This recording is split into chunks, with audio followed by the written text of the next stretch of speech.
আবহাওয়া বিজ্ঞানের হিসেবে জুনের ৮ তারিখ থেকে সক্রিয় হতে শুরু করে মৌসুমি বায়ু।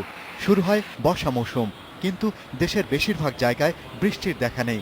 আংশিক মেঘলা আকাশে কোথাও কোথাও সামান্য বৃষ্টি হলেও কাটছে না গরমের তীব্রতা। বাতাসে অত্যাধিক জলীয় বাষ্প, তীব্র গরমে হাঁসফাঁস অবস্থা মানুষের।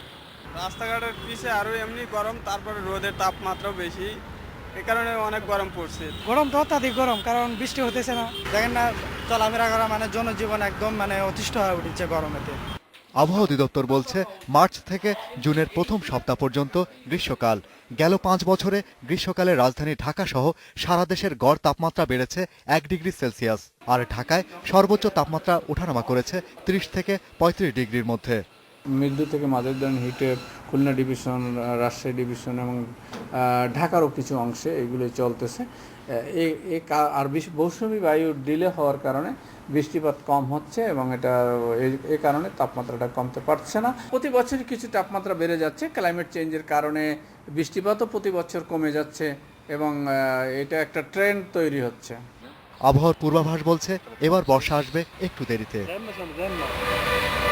Shahriar, Anirban, independent news, Dhaka.